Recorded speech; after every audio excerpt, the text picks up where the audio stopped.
Na nossa cultura da meritocracia, que me parece que não é muito diferente da cultura do tempo de Jesus, de ganhar tudo por merecimento, né, e tem um grau de justiça nisso, evidentemente, e por isso causou estranheza para aqueles empregados que chegaram cedinho, receberem o mesmo que os últimos receberam. Vamos entender qual a mensagem deste evangelho.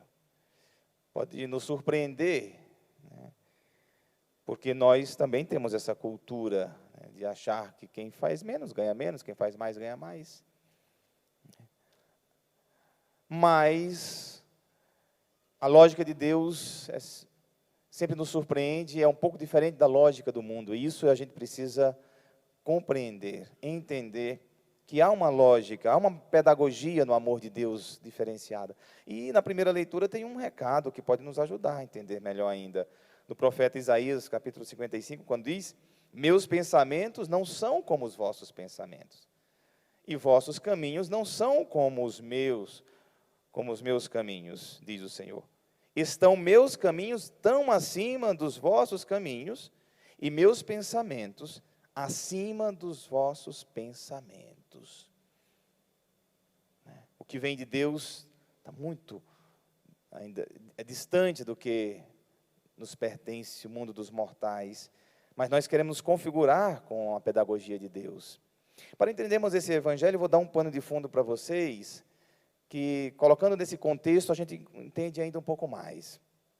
Esse evangelho só existe no livro de Mateus. Só Mateus coloca esta parábola, não está em outro texto. E para os estudiosos, quando uma parábola está num só evangelista, é porque ele quer dar um recado, uma mensagem própria para a sua comunidade. Cada evangelista ele tem uma comunidade que ele é o líder. E a comunidade de Mateus, segundo os estudos, é uma comunidade formada de maioria de judeus. Seria uma comunidade mais judia, cristã. Aqueles que foram se convertendo ao Cristo dos judeus. Diferente da comunidade de Lucas, que já tinha outros membros de outras religiões, pagãos, convertidos. Então, nós temos aqui uma comunidade mais homogênea. E para esta comunidade de Mateus, era muito difícil admitir que os pagãos vindo, convertidos, tivessem os mesmos direitos que eles. Que os pagãos, os gentios, os samaritanos, vocês sabem que os samaritanos já não eram bem vistos pelos judeus. Os samaritanos, eles eram meio judeus, porque eles foram judeus, depois misturaram um pouco as religiões e eles acabaram tendo preconceito dentro da comunidade judaica. Então, com esse panorama histórico, vocês percebem por que Mateus teria colocado esta parábola de Jesus, esse ensinamento de Jesus, colocou por escrito, para que essa comunidade entendesse que todos diante de Deus são iguais. E aí conta a parábola.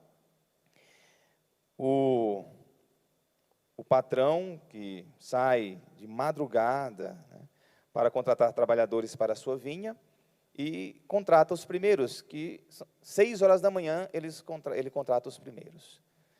E fazendo um parênteses, para que vocês também entendam o porquê das horas, essas horas que estão nesse evangelho, essas horas são as horas canônicas da liturgia dos judeus.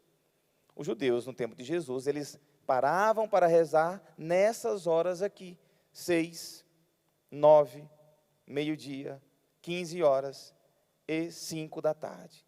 As 5 horas canônicas dos judeus para reverenciar a Deus, para consagrar o dia a Deus. E é interessante que nessas mesmas horas que eles são contratados. Se vocês perceberem também, Jesus Cristo, ele é entregue nessas horas. Ele é entregue a meio-dia, nas mãos dos seus algozes, né? Depois ele é crucificado às 15 horas, nas horas da oração dos judeus. E também para conhecimento geral, a Igreja Católica herdou essa tradição dos judeus o que nós chamamos hoje de liturgia das horas, não sei se vocês já ouviram falar na liturgia das horas, que os monges, os padres, as freiras rezam, laudes, horas nonas, horas médias, vésperas completas, é uma tradição advinda do judaísmo por causa dessas horas aqui. Então, nós consagramos as horas a Deus, as horas de oração. Então, vocês imaginam que esses chegaram às 6 horas, depois vieram os outros, 9 da manhã, meio-dia, 3 da tarde, e, por fim, foram contratados alguns 5 da tarde. Significa que eles trabalharam apenas 1 hora, porque quando chega 18 horas, o sol se põe, eles começam a parar, porque já não tem mais luz, né? Então, eles começam a parar. E esses, além de ter chegado por último, pegaram também o clima mais ameno. Por isso que a gente entende que esse que falou aqui, que estava resmungando, diz: estes últimos trabalharam 1 hora só, e tu os igualaste a nós, que suportamos o cansaço e o calor o dia inteiro. Imagino que lá faz muito calor do que aqui. Hoje está um dia quente, né? Hoje Brasília fez um dia muito quente. E imagina lá, naquele tempo. E eles suportaram desde as 6 horas da manhã, e aqueles chegaram, só que eles não entenderam que o patrão, quando os contratou, disse: eu vou dar a vocês 1 moeda de prata, que era o valor justo de um dia de trabalho.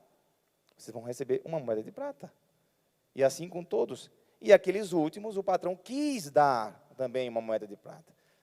O próprio texto mostra claramente com a fala do patrão, quando diz: amigo, eu não fui injusto contigo, não combinamos 1 moeda de prata? Toma o que é teu e volta para casa. E volta para casa. Eu quero dar a este, o que foi contratado por último, o mesmo que dei a ti. Por acaso não tenho o direito de fazer o que quero com aquilo que me pertence? Então, eles recebem a mesma coisa. Gente, trazendo para a nossa vida, e no contexto também de Mateus, todos são acolhidos no cristianismo. Os gentios, os pecadores, as prostitutas, os pagãos, todos os romanos convertidos. E isso foi difícil no começo. Inclusive, no Concílio de Jerusalém, Paulo defendia que aqueles que vinham de outras culturas, dentro do cristianismo, não podiam mais ser circuncidados. E Pedro queria que todos fossem circuncidados, mesmo sendo cristãos. E Paulo disse: não, não. Com o batismo não há mais circuncisão. E aí se começa a abrir toda a humanidade que acolhe o caminho de Jesus Cristo está dentro deste caminho. E assim a comunidade foi entendendo, foi amadurecendo. Mas até nos dias de hoje nós podemos ter dificuldade de acolher as pessoas que chegam na nossa comunidade, que chegam na nossa paróquia. É uma mensagem que serve para nós hoje também. Às vezes nós, dentro das nossas paróquias, das nossas comunidades, podemos viver de tal forma fechados, que ao chegar pessoas novas, têm a dificuldade de entrar. Porque nós viramos um grupo seleto, nós viramos um grupo fechadinho, que gostamos demais de estarmos juntos, e para uma pessoa entrar fica difícil. Não, isso não é cristão. Ou às vezes, quando chega alguém convertido, era cachaceiro, aí entra na comunidade convertido, e as pessoas, e aí começa a fazer as coisas na comunidade, e aí começa o ciúme. Eu estou aqui há 80 anos nessa paróquia, 80 anos é exagero, né? Mas 50 anos, e esse cachaceiro chega aqui, já tem os mesmos direitos que nós? Tem, ou até mais, ou até mais. É assim a lógica de Deus. Recebe o mesmo que eu, recebe o mesmo que você, ou até mais. O que Deus tem para nós, Ele não nos dá pelos nossos méritos, Ele não dá por aquilo que a gente faz e merece receber, mas é por graça divina, na gratuidade, entendam isso. O que Deus dá para você na gratuidade. Outro dia uma pessoa me disse: padre, eu fiz tanta coisa errada e Deus me deu tanta coisa boa esses dias, que eu nem sei porquê. Eu falei: não depende do que você fez ou do que você faz. É a graça divina. Aí você pode perguntar: mas padre, então eu não preciso observar ou fazer as coisas boas, as coisas